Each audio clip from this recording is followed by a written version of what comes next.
Was your ex in love with you? Perhaps this breakup came as a shock to you. You didn't see it coming, and I often hear stories of people misreading their story. They're in a totally different reality than their ex, and this is perhaps how you could explain why your ex is having an easier time to deal with the breakup, because perhaps the level of feeling of love was not the same. I'll explain everything after the jingle. igetmyexback.com. Everyone deserves a second chance. So first of all, some basic criteria if we can define love or measure love. I mean, I'm trying to. You have the romance and affection, about how they behave with you. It's not about only holding hands or having sex. You will find that you are behaving in a different way when you are attracted by someone. The duration is very important, and that's what I assess as well every single time I onboard a new client.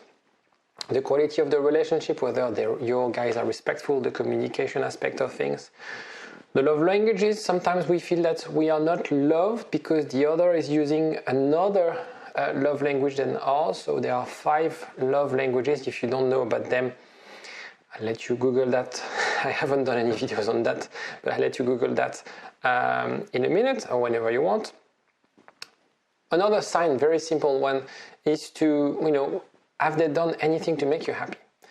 A relationship is about expressing your needs, yes, but being with someone where that person is your priority in a way. And you have to adopt a mindset where you should be thinking as soon as possible, as frequently as possible, how can I make that person happy? Very frequently, people are extremely good at doing this for 6 months, and after they are passing this honeymoon phase, and it's different. So assessing this as well. Also, whether they know your friends and your family, whether they're comfortable knowing your friends. That's also a thing that could determine whether your relationship was strong. Another way to assess this is that I put together a quiz to check if the relationship is what I call recoverable, because some relationships are not recoverable because there's not enough materials, there's not enough history together that you can recover from this relationship. So have a look, it's totally free, and the link is in the description. So they told me, I love you, therefore they should love me, right? Is it something reciprocated? I've been in that place where I was young. I said I love you too early, and she loved me too. But then a few weeks after, I realized that she was forced, to say or to answer this right away. There's also an element of, some people say I love you, but it doesn't match their actions. They are very good with words, but they don't really follow through with actions. They would say, I love you, but don't make time for you. They would say, I love you, you're special, but they would find other plans than spending time with you. So, in other words, be mindful about some love bombing aspects, especially early in relationships, where usually guys will love bomb their partner in order to get them, not necessarily to sleep with them, but to get them, have them in their possession in a way, as someone who in a conquest type mode. What you have to assess the strength of a relationship is the strength and the solidity rather than the intensity. A lot of people get misled because it was very passionate, very intense. But the idea, how you should measure a relationship is about how you manage the downtimes. And that's why honeymoon phase is extremely bad time to assess a relationship, because it's only highs. You don't have any arguments, you don't have any fights. It's about how you manage the fights that determine the strength of a relationship. So be aware of the honeymoon fallacy where you're in love and the person is perfect and your partner thinks the same, because after 6-9 months, this will fade away. So why would they leave if they said, I love you? Why would they leave if they have feelings for you? You have to understand that most dumpers are still in love when they break up. I see that every single day. And this is why actually I have a job helping people to get back with the ex. Otherwise, it wouldn't work. So could potentially be deactivation when it's an avoidance, the fear of commitment that make them, pull away and think, okay, it's too much for me, that's not what I want. Could be about generic insecurity about the relationship. Could be about the feeling that they are misunderstood. They are trying to make it work, but it didn't. And what happens is usually the pain of the relationship would be above or would be stronger than the feelings that they have for you. But they still have feelings for you. But now the pain, the friction, in a relationship there's always friction because it's two human beings getting together, two human beings fundamentally different, who have different backgrounds, who have different family, who have different history. Getting together creates some friction, okay? Because we're all different, we're all unique. It's about how you minimize those friction. If there's too much pain in the relationship that will sort of be bigger than the feelings, this is when people break up. And so your job is not about love. I'm exactly like the genius in Aladdin. I can't make people fall in love.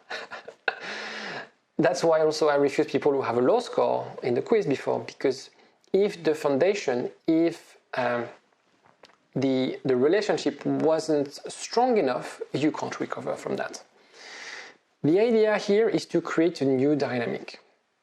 What brings an ex back is not feelings, is security.